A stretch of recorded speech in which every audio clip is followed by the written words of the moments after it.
anything, and so there's times in court where the judge has to solve the disputes over these. Were they obligated to answer? Was their answer sufficient? And most importantly, should you get your attorney's fees for having to bring this motion? That's where we're at. And so we want to find out, do we have a way as a group, the more of us there are that have not taken the offer, and who can actually say, I know for a fact my attorney did not inform the other side of the details of my pain. Why do you know that, or how do you know that? Because what all of the attorneys did, this is the bottom line, this is what you've been waiting for, this is what you've been waiting to hear, write it down. What all the attorneys did, mine, probably yours, and I heard from the state bar that this is what they normally do. They did nothing when they got your case. They said, why should we get out there and do all this work and fly to your state and take the deposition of the doctor and have someone photograph your leg and have an expert come out and why should we have to do all of that when if we just sit here in the office where it's air conditioned, if we just sit here in our office in Waco, pretty soon other lawyers, good lawyers, will go and fight this case out with Johnson & Johnson. And the court has agreed that whatever the verdicts are in those cases, that's what our case is worth. Those are bellwether cases that represent the average case.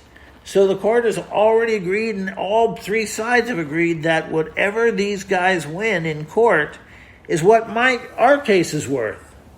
That's why they were so sure that these would all settle. These are bellwether cases. All parties agreed that each of the 5 panels was a representative group of persons that were roughly approximating the seriousness and the value of your case. So that's why your lawyers said, don't worry, we don't have to do nothing. Nobody's ever going to know that I did not do anything on your case. Nobody's ever going to realize that we screwed you over that way. And you'll just be so happy when all of a sudden there's $200,000, $300,000, $400,000 from Johnson & Johnson. We'll take it. We'll get away with it. And they'll think that I'm a genius, and I'll tell them that you got all that money because of hard work I did, when in fact I did nothing. The clerk, his secretary did almost all the work. There's no lawyer work in my case. There's nothing that a lawyer would do. So they did that, and then when they got these huge verdicts, and they realized that, our clients are not going to settle the case. Johnson & Johnson is not going to offer us $100 million. The only way to get money like that is to take it. You got to go to trial, and you have to win it. And I think we all have a good chance of doing that currently, unless our lawyer guarantees us that he's a shittier lawyer than the 5 that are in there now. But if our lawyer's competent, he should be able, just by reading the transcript of the previous trials, he should be able to just read those transcripts like an actor reading a script. And doctor, when you performed the surgery on my client, Mr. Whatever, what did you find was the cause of his pain? The doctor gives his answer, and then you go down, and all you're doing is reading what the lawyer said in the last trial. We can get a hold of that if we just pay the money to have them transcribed. It runs about $3,000 a trial. So we could do it that way, and so your answers are, what can you do? One would be, we can agree we're going to represent ourselves. That would be pretty crazy, but that could be done. If our lawyers just refuse to go forward, we can agree that we're all just going to represent ourselves and go to trial. We sure would have some great sympathy from the jury if we did that, not so much if it was televised. That is not my solution. My big solution, the one that I'm telling you I've dreamed up and I'm still thinking about it, that one's still to come, unfortunately. I can't let that one out yet because I haven't thought about it. I haven't kicked it around enough to see if it works, but it certainly is a great idea so far. so far. It would take a lot of help, et cetera, et cetera. So let's get back to what can we do? What doors do we know are open? Okay, you want to see your file. Has your attorney sufficiently documented your injuries and your damages to the other attorney? And we're also talking loss of wages, the loss of consortium. You've lost the privilege and the opportunity to have snuggle time with your significant other. We want to go ahead with all of that stuff and get our hands on it.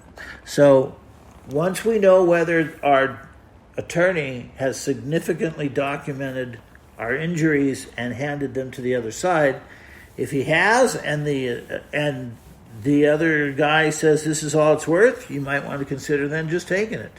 If he put everything in there, including the punitive damages, everything that you would have asked for if you'd written it yourself, you may say, you know what, I'm going to take it. It's not what I wanted, but unless the guy's a crook, it's what my case is worth.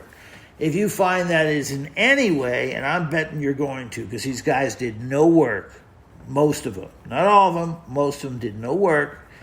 If you find that, and that your guy therefore did not have the facts to send to the opposing side, or to Johnson & Johnson, or to the court or appointed arbitrator, then we have to, as a group, ask the judge for help. And that's what the plan is, and it's pretty interesting. But we will ask the group for help. And remember, here's your ace in the hole, and then I've got to go because we're out of time.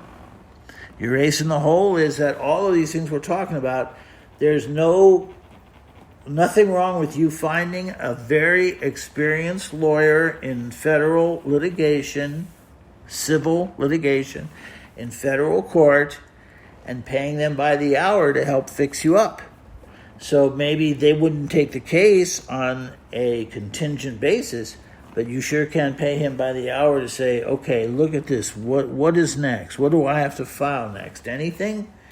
And if he says, oh, you have to file a notice that you're ready for trial or why you're not, ask him or her to write it up and pay them $200 or $500 or $700 for their time, and you serve it. They can serve it, have it put into the computer, and that way you can fight this battle yourself, even though no attorney will come to help you on a contingent fee basis. You just have hopefully some money in the bank, and you pay for assistance from an experienced criminal attorney. And next time, we will get into the circle the wagons. We've got a way that we're going to scalp these MFers. So find out that information. Next week at the beginning of the show, I'll give you the new email address that we're going to use so you can send me the details of your case. Send it anonymously, please, so that you don't have to, but I'd appreciate it so that we don't have to worry about your name getting out and you don't worry about me saying your name. And we will see you next week.